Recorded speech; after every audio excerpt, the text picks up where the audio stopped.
मक्का से मदीना को हिजरत फरमाई तो एक नौजवान मक्का के अंदर रह गया और जब रह गया था तो उस नौजवान को मक्का के मुनाफिकों ने पकड़ा, काबतुल्लाह से थोड़ी दूरी पर एक चबूतरा बना हुआ था।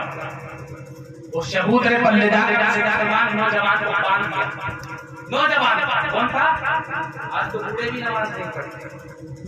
सबसे बड़ी बात, चलिए बहरहाल उस नौजवान का वाकया सुनिए। आज के नौजवानों को फिर देखिए, रात पूरी रात इंटरनेट में रहते हैं, मोबाइल में रहते हैं और कान में एयरफोन रहता है। आपकी तबीयत खराब है, मुझसे कहा बेटा पानी पिला दे। अब बेटे के कान में तो एयरफोन लगा हुआ, बेटा कैसे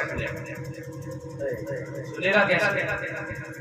वो बेटा तब सुनता जब उसको तरबियत आपने दी।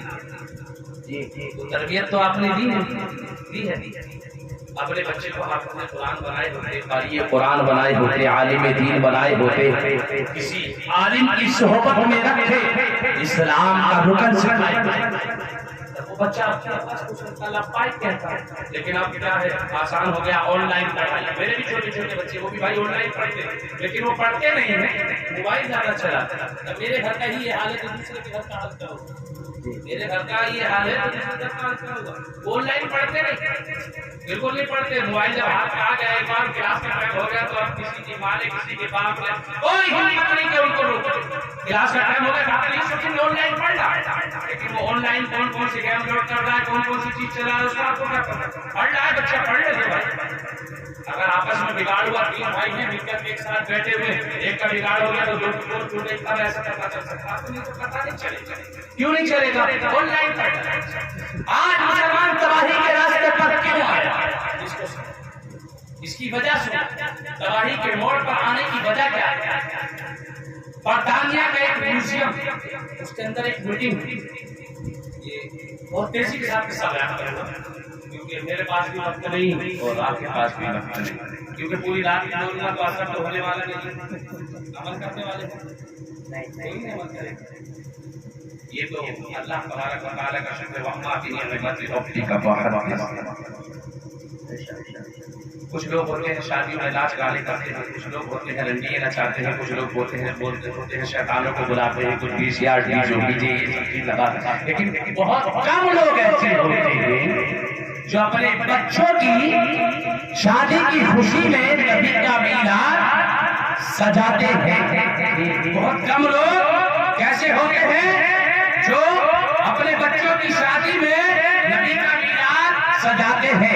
लेकिन प्यारे जो सजाते हैं उनका हाल क्या होता है? जो अपने बच्चों की शादियों में डीजे बजाते हैं उनका भी सुन लीजिए। जो अपने बच्चों की शादियों में महफिल मीलाद कायम करते हैं उनको भी सुन लीजिए। दोनों का फर्क क्या है? रास्ते सामने है, लेकिन देखने का नतीजा है। जो नबी के वफादार होते हैं, नबी की मोहब्बत में प्यारे दोस्तों अपने बच्चों की नबी की सुन्नत के दायरे में शादी करते हैं और महफिल मीलाद से उसकी इक्तदा करते हैं और इक्तदा करने के बाद में अपनी बच्ची को हज़रत फातिमा के तबक्कुश के अंदर जो है रुखसत करते हैं, या अपनी बच्ची को प्यारे दोस्त हज़रत फातिमा के किरदार के दायरे में घर से रुखसत करते हैं। उन पर अल्लाह की रहमत होती है।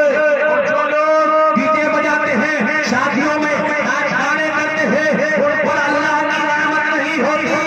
शैतान मरदूद अपने जाल में पास लेता है, उन पर अल्लाह की लानत होती है।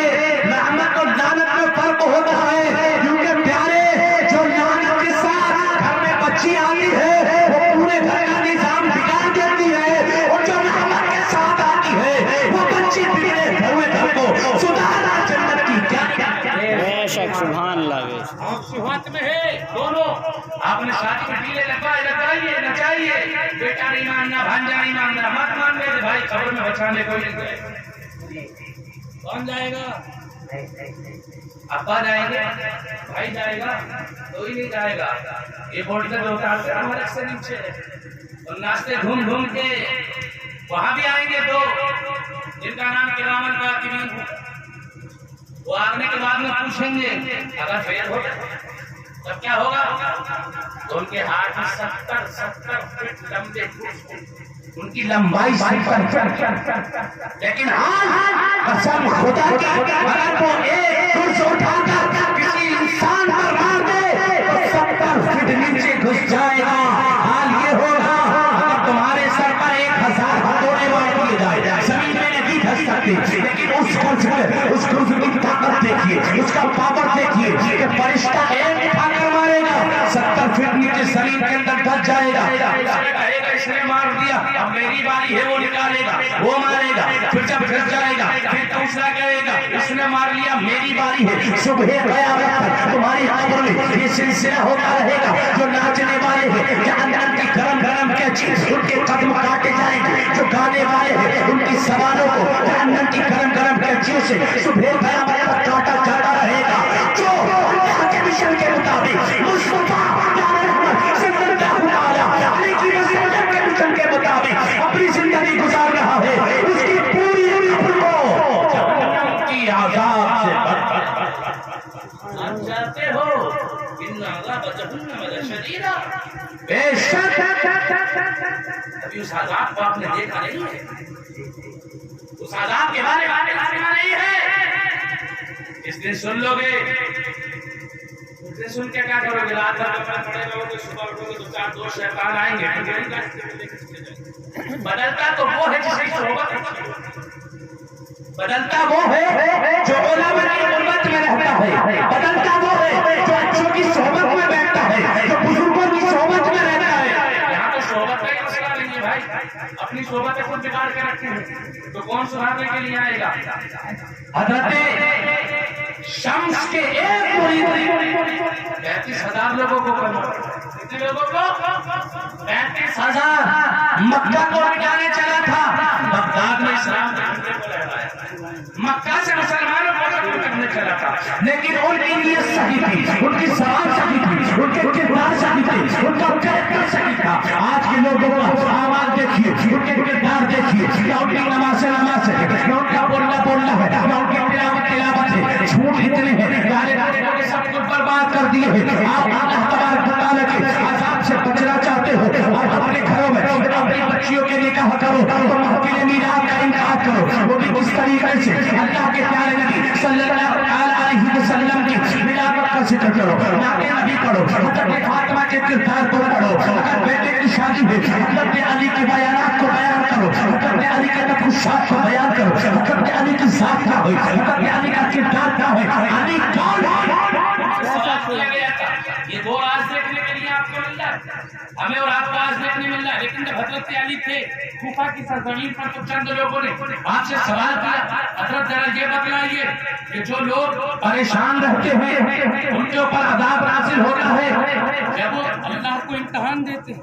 ये पूछा गया क्योंकि आज लोग अक्सर कहते हैं ना कि तुम परेशान हो तो तुमसे इम्तिहान लिया जा रहा है। अबे इम्तिहान के लायक है तो तेरा इम्तिहान अल्लाह लेगा, फैसला करना। अभी हजरत अली ने क्या जवाब दिया? अपने इम्तिहान की बात कर रहा है, इम्तिहान लेना, अल्लाह इम्तिहान लेना। जब मैदान जंग से वापस आया, लड़के घासी है, पैरों में कीड़े पड़ गए, नाशूर हो गया, जबान सड़ गई, अल्लाह तेरा इम्तिहान कैसे ले रहा है? अबे तू उस लायक की भी नहीं जो इम्तिहान लिया जाए, ये तेरी आजमाइश ली जाए। उस लायक बन तो मैंने, उस लायक जब बनेगा तब पता चलेगा कि हाँ अब मेरा इम्तिहान है, अब तो इस इम्तिहान में कामयाब होगा या नहीं होगा। हज़रत अली से पूछा गया, हज़रत अली से कहा, सरकार फरमाइए जब इंसान परेशान होता है तो क्या अल्लाह उसका इम्तिहान लेता है, आजमाइश लेता है? हज़रत अली फरमाते हैं ऐसा नहीं है, उसमें भी वजह है, दो वजह है। तो कौन सी वजह है? वो कौन सी वजह है? अब जो हिंदुस्तान के हालात हैं, अब जो हिंदुस्तान के पूरी दुनिया के हालात हैं, अगर इसको ये कहे कोई अल्लाह ताला मुसलमानों का इम्तिहान ले रहा है तो ये गलत है। किसी की मां ने दूध पिलाया है तो साबित करके दिखा दे। यारे दोस्तों, अल्लाह ताला का इम्तिहान नहीं, अज़ाब आपसे किया। इम्तिहान कब होता? इम्तिहान कब होता? जब लोग रागे रास्ता होते, आपस में एक दूसरे से मोहब्बत करते, नबी की सुन्नतों के मुताबिक जिंदगी गुजारते, और उस वक्त उनके ऊपर परेशानी आती तो ये अल्लाह का इम्तिहान होता। अल्लाह आजमाता, मेरा बंदा गम में मुझे याद करेगा, मेरा बंदा तकलीफ में मुझे पुकारेगा, मेरा बंदा परेशानी में मेरे महबूब का वसीला देगा। क्यों? क्योंकि अल्लाह फरमाता है या अय्युहल्लज़ीना आमनू तक़ुल्लाह वब्तगू इलैहि वसीला वजाहिदू फी सबीलिही। अल्लाह ताला फरमाता है अगर मेरी बारगाह में दुआ मकबूल कराना चाहते हो, मेरी बारगाह से कुछ हासिल करना चाहते हो, का वसीला दो, दो, मेरे रसूल का वसीला दो, मेरे दोस्त का वसीला दो, मेरे दोस्त का वसीला लगाकर जो दुआ मांगोगे को कबूल फरमा लूंगा। ये रब फरमाता है। लेकिन प्यारे, ना तुम्हारा इम्तिहान है, ना तुम्हारी अल्लाह आजमाइश ले रहा है। अल्लाह ने तुम्हारे ऊपर आज़ाद नाज़िल किया क्योंकि तुम नाकारा हो, तुम मस्जिदों से दूर हो गए, तुम्हारी ज़बानें नापाक हो गई, तुम्हारी सोच गंदी हो गई, तुम्हारे ज़हन गंदे हो गए। इसलिए अल्लाह तुम्हारी आजमाइश नहीं ले रहा। आजमाइश को कश्मीर के लोगों की की नहीं, आजमाइश को कश्मीर की बहनों की भी नहीं। अल्लाह ने उस आजमाइश में आजमाया पूरी दुनिया का मुसलमान जो मजे देखता रहा, तो अल्लाह ने अज़ाब नाज़िल कर दिया। आप बहाना तलाश करते हो, अल्लाह इम्तिहान ले रहा है। कौन सा इम्तिहान? तेरे बाप की हक की फैक्ट्री है, इम्तिहान ले रहा है, इम्तिहान ले रहा है। कौन सा इम्तिहान है बे? किसी दिन नमाज पढ़ के रोया तो भाई बेटा, अल्लाह से माफी तलाबी किया, इम्तिहान ले रहा है, इम्तिहान ले रहा है। और ये फिरका कहाँ से बना? बात कर रहा था बरतानिया, किस्सा बताना जरूरी है तो जी जी जी हाँ, क्योंकि मैंने बहुत गहराई से इसका मुताला किया और समझा। समझने के बाद मैंने इसको बोला, बीबी की मस्जिद जिसमें सरकार आ रहा था, नमाज पढ़ाया करते, संडे की रात में तकलीफ सी मुझे। बरतानिया में एक म्यूजियम था, उसके अंदर मुनाफिकीन थे, यहूदी, नसरानी, अंग्रेज थे। इस्लाम को छोड़कर इस्लाम के बातिल फिरके जितने भी थे, बातिल मजहब जितने भी थे, वो सारे के सारे मौजूद थे। और जब मौजूद थे तो उन्होंने बेहतरीन यूनिवर्सिटी बनाई। कब बनाई? आज से बहुत दिन पहले। और ये हिंदुस्तान का एक नवाब था मौजूद, वो भी जाके देखता है। इन नवाबों ने भी बहुत बड़ा गलत किया है। मजहब इस्लाम को जो खसारे में पहुंचाया है, इन नवाबों का जालिमों का बहुत बड़ा किरदार था। लेकिन जब आप तारीख पढ़ेगा तो पता चलेगा। ये गया, जाने के बाद में सीधा अंग्रेजों ने बुलाया था कि हिंदुस्तान पहले सोने की चिड़िया, सबसे ताकतवर मुल्क अगर कोई था, सबसे ज्यादा पैसे वाले, सबसे ज्यादा दौलत वाला, तो वो मुल्क हिंदुस्तान था पूरी दुनिया के ऊपर। क्योंकि यहाँ जब ये आजाद हुआ है 1947 में, तब उस वक्त में भी हाल ये था कि अमेरिका के 11 रुपए तो हिंदुस्तान का 1 रुपया, और आज इतना खड्डे में पहुंच गया, इसके 271 रुपए और अमेरिका का 1 रुपया। अब सोचिए इसने कितनी तरक्की की है। तरक्की नहीं की है क्योंकि यहाँ सब जाहिल लोग रहते हैं, बेवकूफ लोग रहते हैं। सबसे बड़ा खसारे में अगर इस वक्त कोई मुल्क है पूरे वर्ल्ड में, हिंदुस्तान। क्यों? यहाँ के लोगों की बेवकूफी की वजह से। तो बरतानिया के अंदर वो पहुंचता है नवाब हिंदुस्तान का, नाम नहीं लूंगा, नवाब के नाम से समझ जाइए। नवाब बहुत सारे थे, लेकिन तो मैं सुबह हुआ सब बतला दूं कहाँ का रहने वाले था, लेकिन बेहतर नहीं, इतने पैसे बच जाए। वो पहुंचा, अच्छी अच्छी दावतें खाया, कुछ अंग्रेज खड़े हुए थे। उन्होंने कहा कि हम इस बार आपको ऐसा तोहफा देंगे कि आप हमेशा याद रखोगे, और ऐसी नायाब चीज दिखाएंगे कि आज तक आपकी दुनिया में नहीं देखी होगी। जब इसने सुना, ये सारे नवाब जो है अय्याश मिजाज के लोग होते, इसने सोचा कि मुझे आगे शादी कर गई। इसकी आंखों से पट्टी बांध दी गई और एक गाड़ी में इसको उठाया गया। 250 किलोमीटर अंदर जंगलात में वहां जाकर इसकी आंखों से जब पट्टी को खोला तो हाल ये हुआ, इसने जब नजर देखवाई और नजर खोल करके देखी तो इसके सामने 3-3 मंजिला इमारतें नजर आई। और इमारतों में हर मंजिल पे, पहली मंजिल पर कुछ लोग खड़े हुए थे, वो खाली जुब्बा पहने हुए। दूसरी मंजिल पर कुछ लोग खड़े हुए थे, वो जुब्बे अमामे में थे। तीसरी मंजिल पर थे, उनके सर का जुब्बा अमामा भी था, हाथ में तस्वीर भी थी। इसने देखा यार तुम तो इस्लाम के बागी हो, दुश्मनाने इस्लाम हो, दीन को खत्म करना चाहते हो, आखिर ये सर कैसे? तो उन्होंने कहा हम खत्म करना चाहते हैं, तो कहा मुसलमान बच्चों को तालीम क्यों दे रहे हो? इस नवाब ने कहा मुसलमान बच्चों को तालीम क्यों दे रहे हो? उसने कहा ये मुसलमान नहीं है, जुब्बा पहना मुसलमान नहीं, अमामा बांधा मुसलमान नहीं, तो अब टोपी वाले अगर सब मुसलमान हो गए तो फिर क्या करें? सब मुसलमान ही बने। उसने 4 बच्चों को बुलाया और चारों को बुलाने के बाद उसके सामने खड़ा कर दिया। पूछा कि तुम्हारा नाम क्या है? एक ने बताया मेरा नाम नाकेश है। फिर से पूछा नाम तुम्हारा क्या है? उसने बताया कि जैन मेरा नाम है। फिर से पूछा तुम्हारा नाम क्या है? उसने बताया मेरा नाम हुसैन है। तीसरे से छोटे से पूछा तुम्हारा नाम क्या है? उसने बताया मेरा नाम इस्तीन है। इन चारों के नामों को सुनने के बाद में ये नवाब नीचे झुका लिया, पूछा ये मतलब समझ में नहीं आया, क्या है? तो उसने कहा ये जो चारों लोग हैं ये मेरा काम आज से 50 साल के बाद आसानी से करेंगे। उसने कहा वो कैसे?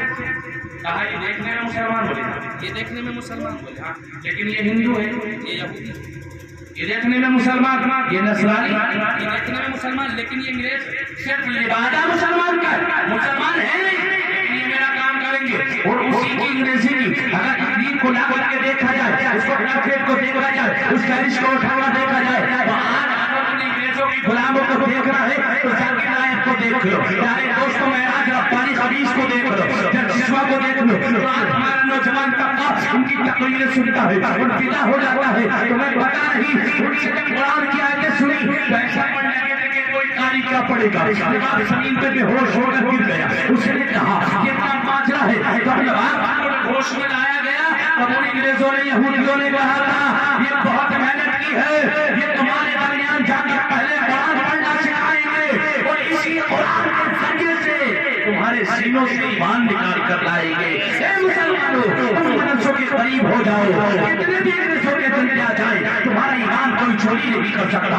मस्जिदों के करीब हो जाओ, तुम्हारे ईमान में कोई दखल पैदा नहीं कर सकता, लेकिन उलमा की सोहबत में आना पड़ेगा। उलमा तुम्हें तारीख बतलाएगी, अपने आप को बदलो। कहा था कि जिसने अपनी बच्ची की शादी में मीलाद मुस्तफा किया उसकी जिंदगी संवर जाती है, उसकी जिंदगी संवर जाती है। और जिसने ढोल ताशे बजाए जिंदगी जहन्नम भी हो जाती है। बहुत अच्छे 2-4 महीने पढ़ाई करके शुरू हो जाते तलाक की नौबत आ जाती है। साल में एक साल के अंदर 1000 का मैं भी तलाक करूँगा, लेकिन 900 लोग तो मेरे पास आई जाते हैं तलाक कराना। मैं निकाह पढ़ाने की जिम्मेदारी मेरी है, तलाक कराने की जिम्मेदारी है। ये बोल के मैं उनको वापस करता हूँ। खाने का ठिकाना नहीं, ढोल ताशे बजा रहे। अरे शैतान को लेके जाए तो शैतान कितने खुश रखेगा। रहमान को लेकर जा, रहमान के मिशन पर काम कर, रहमान हमेशा से है, हमेशा रहेगा। जब तू रहमान को राजी करेगा तो तेरी जिंदगी के अंदर इनकलाब आएगा, घर में खुशियां आएगी, बरकतें आएगी, घर को जिंदगी प्यारी बना दिया जाएगा। वो की आने वाली बच्ची जब कदम रखेगी तो बरकतों का नुज़ूल होगा, हाथ उठाकर दुआ करेगी, अल्लाह की रहमत होगा। लेकिन हम इसको नहीं समझेंगे। इतना ही काफी समझदार ये कमेंट के लिए इशारा काफी ज्यादा नहीं बोलेगा, क्योंकि भाई मुझे सफर भी करना है और भी बोलना है। समझदार के लिए, अक्लमंद के लिए इशारा काफी, और अमल करने के लिए सिर्फ एक हद काफी। अमल करने के लिए एक हद काफी। इस शेर के साथ अपने ईमानों की हिफाजत करें। उमर ने पढ़ लिया कलमात, उमर को जानते हैं आप? उमर से जमीन रखी थी आसमान, उनका एहतराम करता था हवाएं। हज़रत उमर का ही तो खत था जिस नहर फरात का पानी इमाम हुसैन पे बंद किया गया। हज़रत अली करमुल्लाह बशरुल करीम के पास पहुंचाया गया, क्या दरिया में डाल देना। उमर की ही तहरीर थी, उस दरिया का पानी आज तक खत्म नहीं हुआ। ये उमर सरदार है, लेकिन प्यारे शायर कहता है कि उमर ने पढ़ लिया कलमा, तुझे हलाल फरमाया, मेरा जन्नत का परवाना शगे। अल्लाह ताला हम सबके ईमान अकायद की हिफाजत फरमाए। जो बच्चे की शादी हुई है अल्लाह उसकी जिंदगी में खुशहाली अता फरमाए, उसके वालिदैन को अपनी रहमतों से मालामाल फरमाए, बुरे रास्तों से दूर रखे, नेक कामों की तौफीक अता फरमाए।